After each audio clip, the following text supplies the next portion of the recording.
Well, good morning, everyone. We meet here today, this morning, on the land of the Darug people. We acknowledge the traditional owners and recognise their continuing connection to land, waters, and culture. We pay respect to the elders past, present, and emerging. My name is Haran DeLillo. I'm the president of the Consortium of Tamil Associations for New South Wales for the year 2021. And I'd like to welcome you all today, in particular to our members of Parliament from our Commonwealth and state governments, our local councillors from our surrounding councils and cities, the Board of Directors of the Wenti Leagues Club, members of the Consortium of Tamil Associations, friends of the Tamil community, and all of you gathered today. As we now emerge from a year of uncertainty, sacrifice, and loss due to the COVID-19 pandemic, we look forward with the hope of returning to normality, where we can feel safe once again in our communities here and abroad. For many of us, certainly myself, this is perhaps the first time we've experienced such difficulty. This in no way can match the hardships and adversity faced by the Anzac at Gallipoli, our armed forces in all wars, or the struggles and persecution faced by Sri Lankan Tamils in Sri Lanka over the past many decades. But we can, I hope, appreciate more so their fight made for us so that we may prosper. The Consortium of the Tamil Associations with the Wenti Leagues has commemorated AnzacDay here at this place for over 6 years now. And I'm thankful we can once again return to this place and do so together. I would now like to welcome the Honourable Julie Owens, Member of Parliament for Parramatta, to give us our commemorative address for today.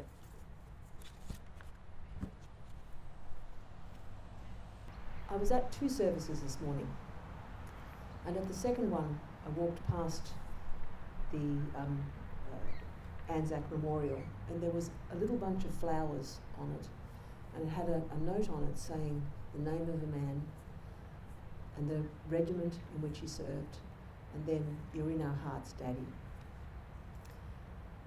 And that for me really brings home what we're talking about when we come together today on Anzac Day, the extraordinary loss of war.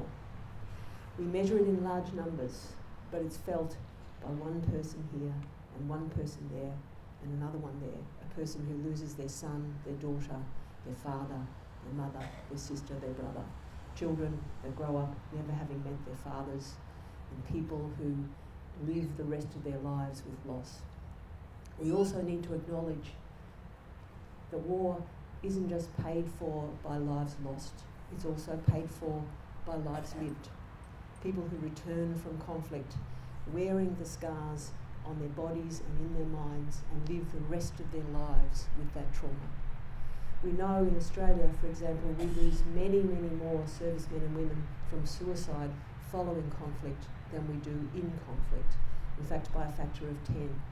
So we know that war that our freedoms that we enjoy in Australia are paid for not just by the lives that have been lost, but by the lives that have been lived with trauma. I know I'm standing in front of a group of people here whose experience of war is profoundly different to mine. I sometimes tell the story of my life, and I told it to a Tamil friend of mine, and she just laughed and she said, "Your life is so different from mine." I'm a girl born and raised in Australia between wars. There have been no bombs or shots fired during my lifetime in the land in which I live. None, not one. I was raised thinking I could do whatever I wanted to do because nobody took my life away from me. I was never hit by a freight train of war, so I believe I can do whatever I want to do. I've never been stung by a bee. I've never broken a bone. Nobody I know under the age of 95 has died. I've never had a headache. I have lived in a country where you can live a life of control, where you believe you can do whatever you want. And I know I'm sitting in front of a group of people here today whose experience is profoundly different to mine. And when we go to Anzac ceremonies in Australia, we have in the crowd people who have experienced it in their own lifetime. And it's an extraordinary thing when I sit with a group of people who honour Australian veterans with such a profound sense of understanding, much, much greater than mine. I know too, we forget sometimes in Australia that it was a world war. You know, again, sometimes down here in Australia, in our safe little island, in the Pacific Ocean, we forget exactly how broad this war was. That at Anzac, for example, there were servicemen and women from India.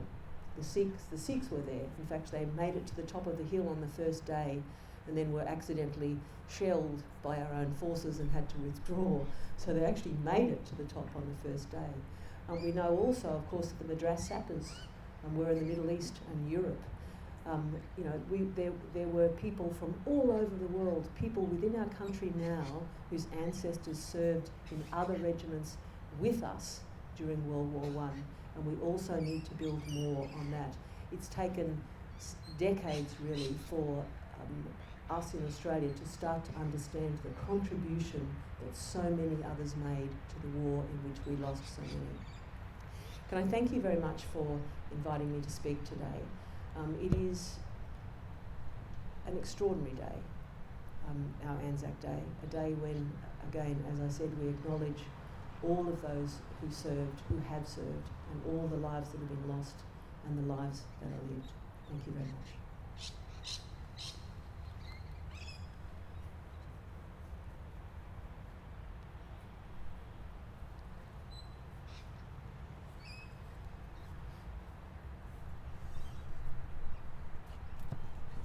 Now, for the wreath laying, could I ask that all people who are laying wreaths please just move over to the table to the side, and we'll be calling you up in groups of 2 to lay the wreath just in front here.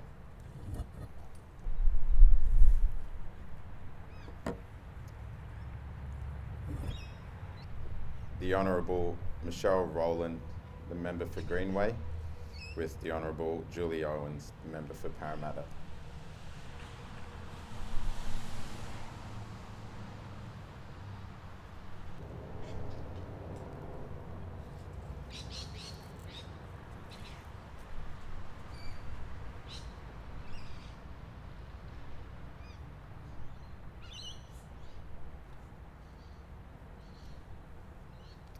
The Honourable Hugh McDermott, the member for Prospect, and the Honourable Anthony Diadam, member of Legislative Council.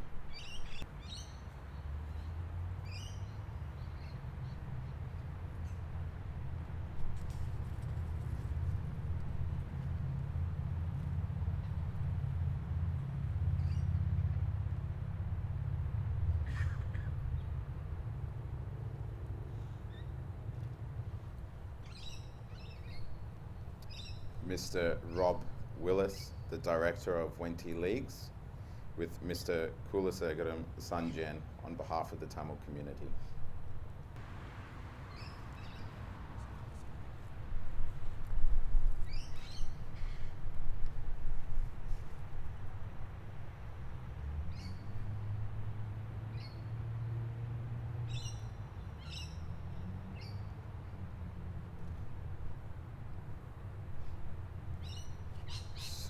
Councillor Suman Saha from Cumberland City Council, and Durga Owen on behalf of Julia Finn.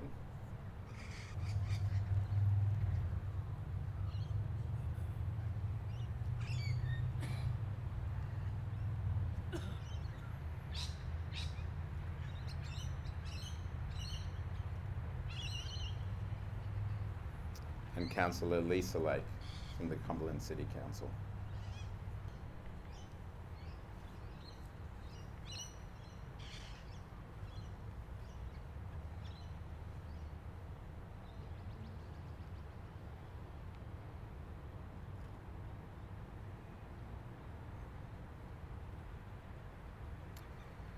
I would now like to ask Mr. Sujan Selvin to come forward and give us the ode. At the completion of the ode, we will have the last post and revile with the flag raising, and I'd ask that you please be standing during that time. They shall grow not old, as we are that left grow old. Age shall not weary them, nor the years condemn. At the going down of the sun in the morning, we will remember them.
Thank you. If you could please remain standing as we have the national anthem. It gives me great pleasure of having the Wentworth Tamil Study Centre come forward and sing it for us today. And for any of you who feel like singing along as well, we have the anthem on the order of service, and the reason being, we've had a recent change in one of the words in the second line, for we are one and free now. Thank you.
thank you, everyone. You can now take your seats again.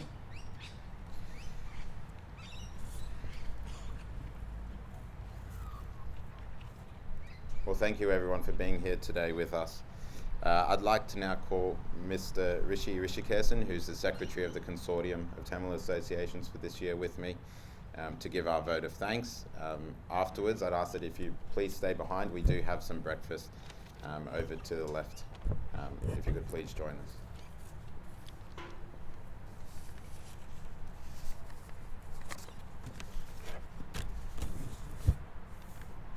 Good morning to you all. It's given me an immense pleasure to deliver a vote of thanks for this event this morning.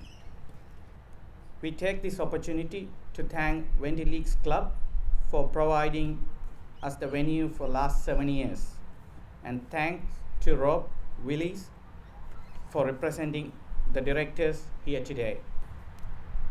I thank all the members of Tamil media evincing interest in covering this event. Last but not least,